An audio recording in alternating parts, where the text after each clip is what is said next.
Hello plus one class.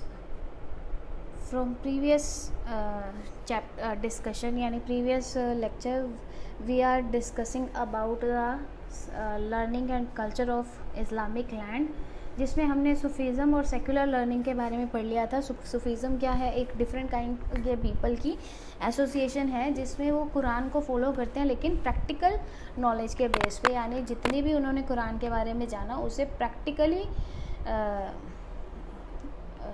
Practically use करके gain किया। And उनका जो अपने फॉलोवर्स को भगवान के मैसेजेस देने का सोर्स था दैट इज़ म्यूज़िक। और फिर हमने सेकुलर लर्निंग की बात करी कि कुरान के साथ साथ भी बहुत सारी चीज़ें थी जो वहाँ पर पढ़ाई जाने लगी, लोग पढ़ने लगे, काफ़ी स्कूल्स वगैरह कॉलेजेस वगैरह भी वहाँ पर एस्टेब्लिश हो गए थे, जिसमें से हमने पढ़ा था कि अलेक्जेंड्रिया नाम की जगह पे कॉलेज बनाया गया था, सीरिया में, मेसोपोटामिया में तो कॉलेज बनाए गए थे जहाँ पे फ़िलासफ़ी, मैथ्स और मेडिसिन के बारे में पढ़ाया जाने लगा। तो वहाँ के जो बच्चे थे, मतलब जो स्टूडेंट्स थे, वो पहले स्कूलिंग लाइफ को एंजॉय करते थे, स्कूलिंग लाइफ से सीखते थे, जिसे मकतब कहा जाता था, यानी स्कूलिंग लाइफ को मकतब कहा जाता था। फिर मकतब के बाद वो कॉलेज में प्रमोट किए जाते थे, जैसे हमने बात की अलेक्जेंड्रिया की, सीरिया की एंड मेसोपोटामिया की। तो ये सारी बातें हमने वहाँ सीखी। और उन कॉलेज को क्या कहा जाता था? मदरसा कहा जाता था। क्या कहा जाता था?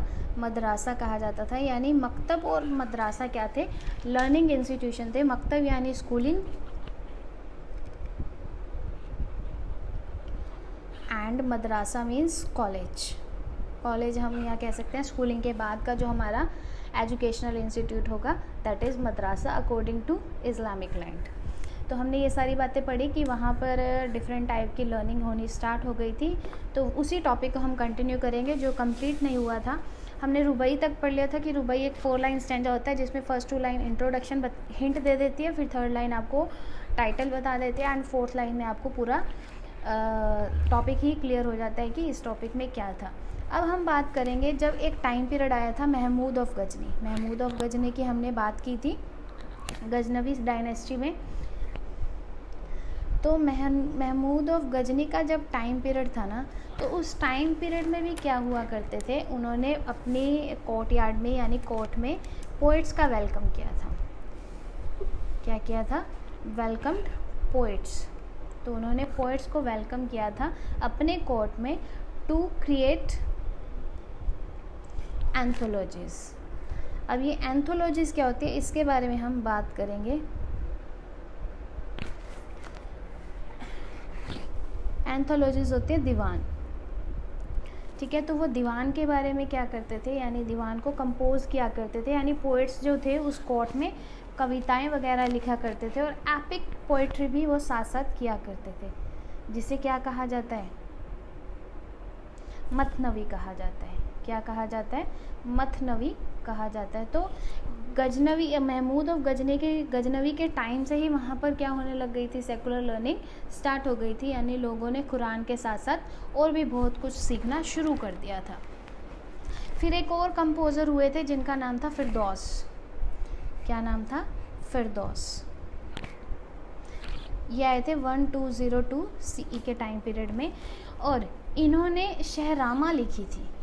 क्या लिखी थी? शहरामा को कंपोज किया था। शहरामा क्या थी? एक ऐसी बुक थी जिसमें किंग्स के बारे में बताया जाता था, यानी कैलिफ्स के बारे में बताया जाता था, चीफ्स के बारे में बताया जाता था।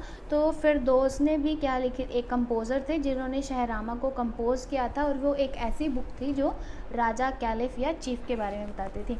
तो इन कुछ बातों से हमें पता चल रहा है कि वहाँ पे कुरान के साथ साथ भी और कुछ भी लर्निंग चल रही थी, यानी सेकुलर लर्निंग थी, डिफरेंट लर्निंग होने लगी थी। फिर एक और पर्सन आए थे, यानी एक और कंपोज़र आए थे जिनका नाम था इब्न नादिम। क्या नाम था? इब्न नादिम। उन्होंने क्या की थी? कंपोज़र, ये भी एक कंपोज़र थे और इन्होंने प्रोज़ लिखने शुरू कर दिए थे। क्या लिखने शुरू कर दिए थे? प्रोज़।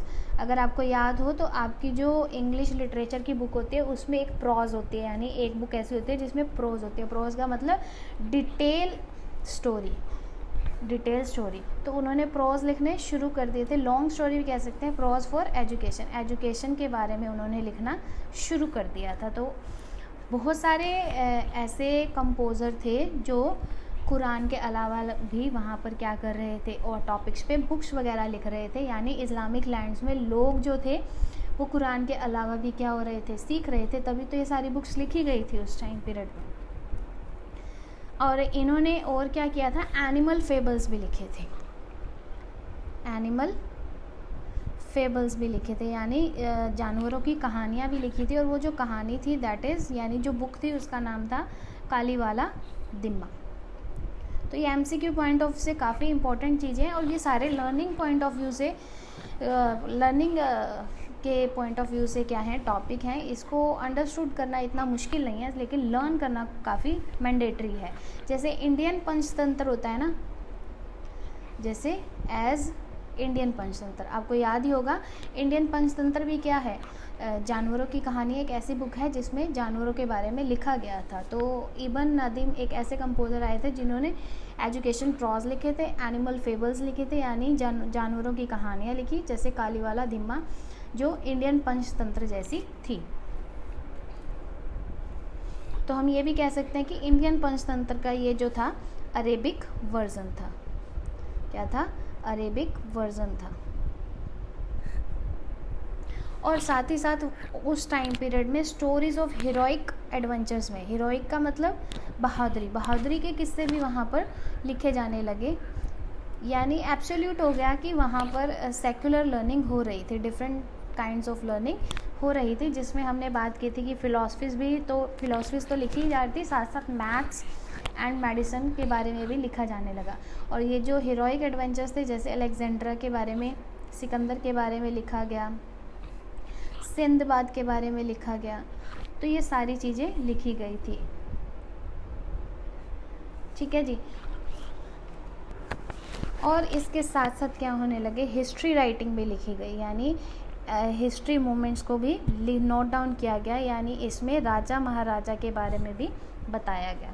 तो यहाँ पर क्या लिखा गया, किंग्स, या हम कह सकते हैं कैलिफ्स बायोग्राफी, उनके बारे में बताया गया, और उनके अचीवमेंट्स के बारे में, या हम कह सकते हैं उनके वर्क के बारे में भी लिखा जाना शुरू कर दिया गया था। तो कुछ मेजर वर्क्स हुए थे, जैसे लिखी गई अनसब अल अशरफ, ये थोड़े मुस्लिम वर्ड्स हैं, नेम्स हैं, जिसमें क्या लिखा गया था, राजा के जेनरस, यानी उनके अच्छे अच्छे कामों के बारे में बताया गया था, ऑफ किंग्स।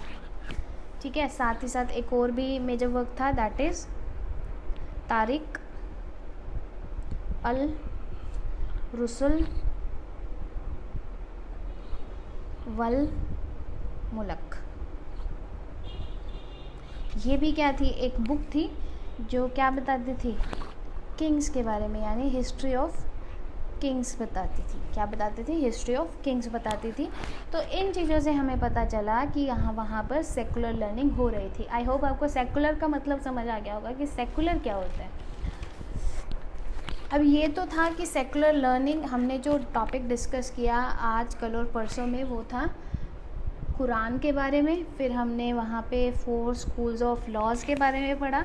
ये भी देखा कि जैसे जैसे अर्बनाइजेशन आ रहा था तो थिंकिंग क्या होने लग गई थी, एनालिटिकल होने लग गई थी, लोगों के व्यूज़ में और ओपिनियंस में डिफरेंस आने लग गया था, जिसकी वजह से जो लोग थे वो एनालिटिकल सोचने लग गए थे। 4 स्कूल्स भी बनाए गए थे एंड सूफीज़म भी अराइज हुआ था।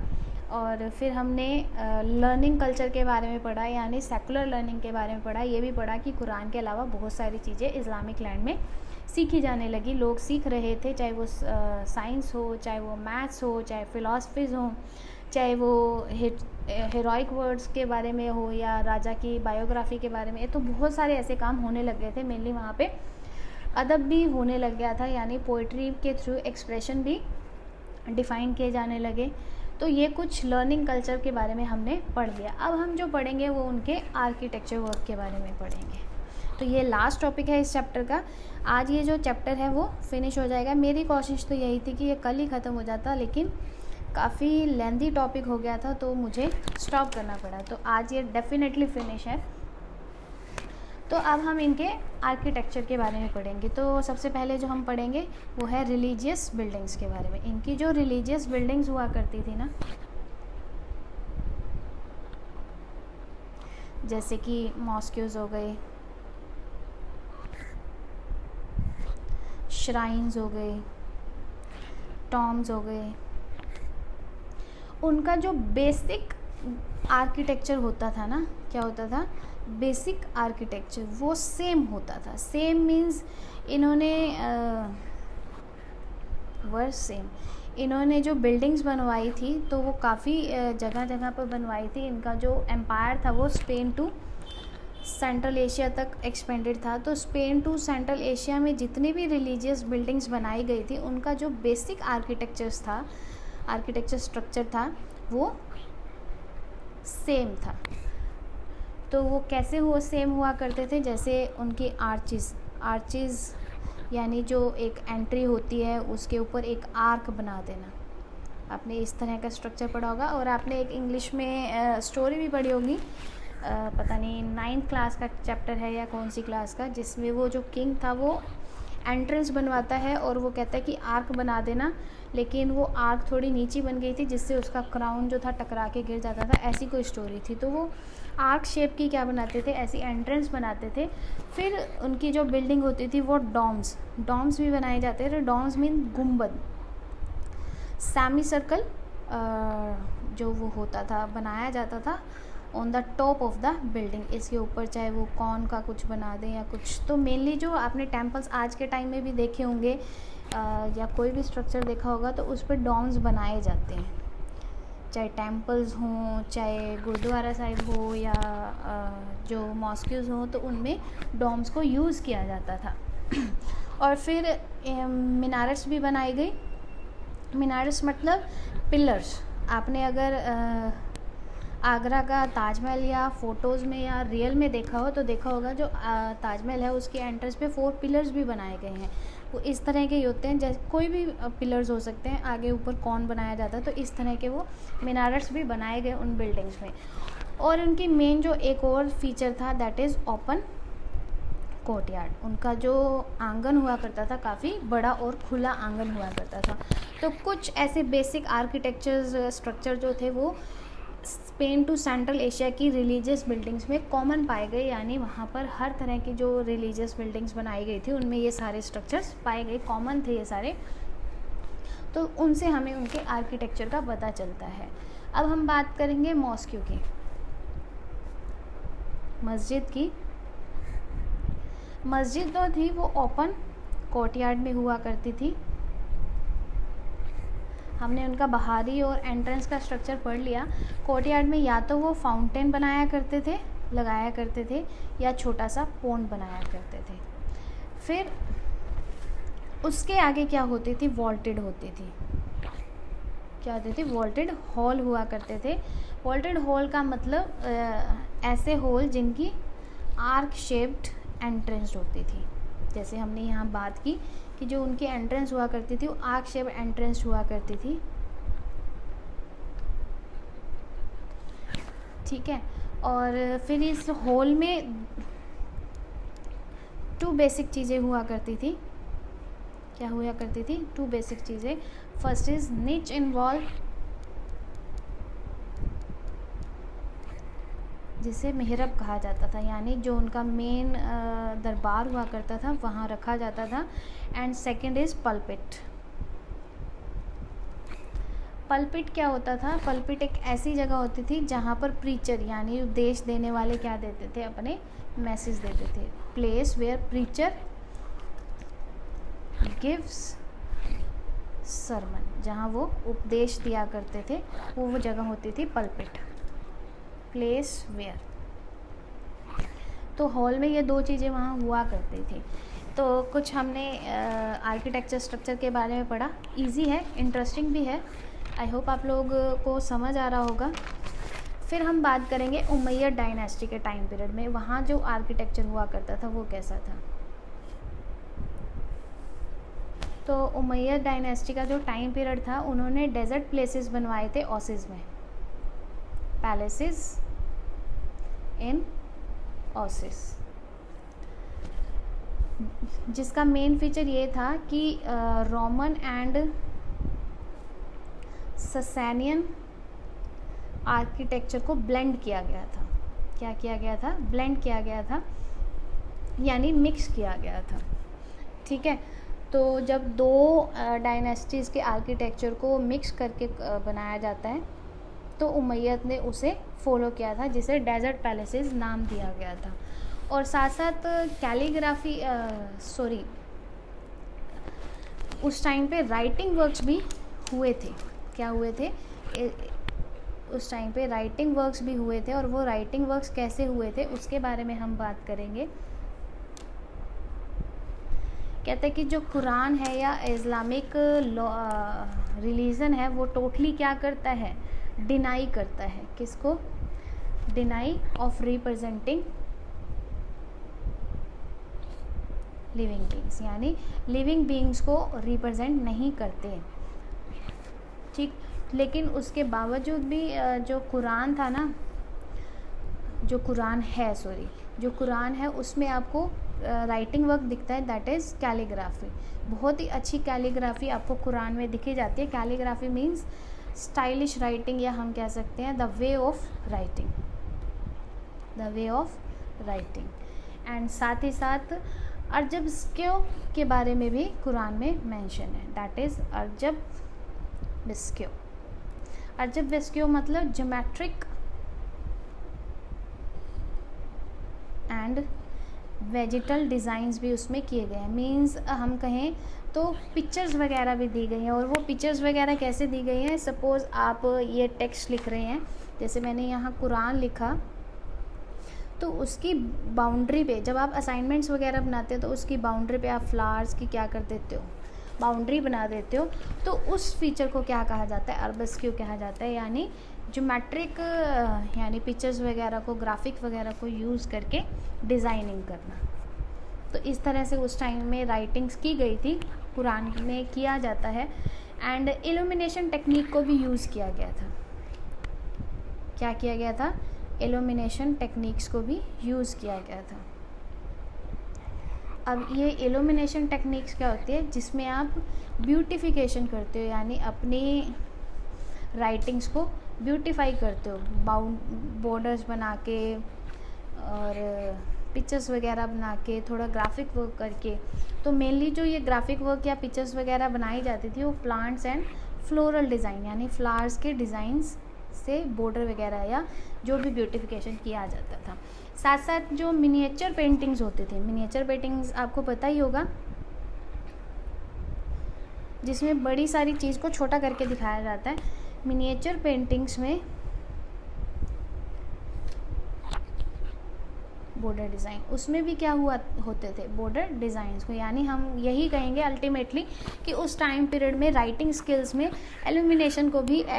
इल्यूमिनेशन टेक्निक्स को भी यूज़ किया गया था, यानी डेकोरेशन को यूज़ किया था टू ब्यूटिफाई द राइटिंग्स। तो यही इस्लामिक लैंड्स की राइटिंग एंड हमने आर्किटेक्चर के बारे में पढ़ा। यही टॉपिक है आपका। यहाँ आपका चैप्टर जो है वो फिनिश हो जाता है। एक बार क्विक रिवीजन करवा दूँ, मैंने आपको इस्लामिक लैंड में सबसे पहले उमा के बारे में बताया, फिर हमने कैलिफ के बारे में पढ़ा, फिर हमने उमैयद डायनेस्टी के बारे में पढ़ा, फिर उमैयद के बाद वहाँ पर अब्बासिड डायनेस्टी आ गई थी, अब्बासिद के बाद डिफरेंट डायनेस्टीज़ आ गई थी, जिसमें हमने गजनविद और सरगिस और ये ऐसे डायनेस्टीज़ के बारे में पढ़ा। फिर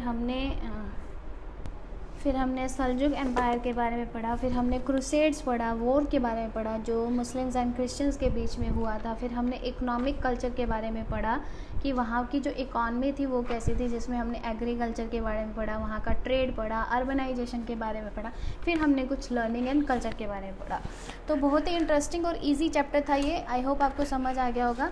आज ये जो चैप्टर है वो कंप्लीट हो गया है, तो आपके पास 2 डेज़ का टाइम है आपके नोट्स प्रिपेयर करने का। And this time I will definitely check your notes, and after discussing the whole chapter, if you have any doubt, please let me know. Otherwise tomorrow onwards we will discuss our next topic या next chapter. Okay beta, don't forget to pray and don't forget to prepare your notes. See you in next video. Till then, take care.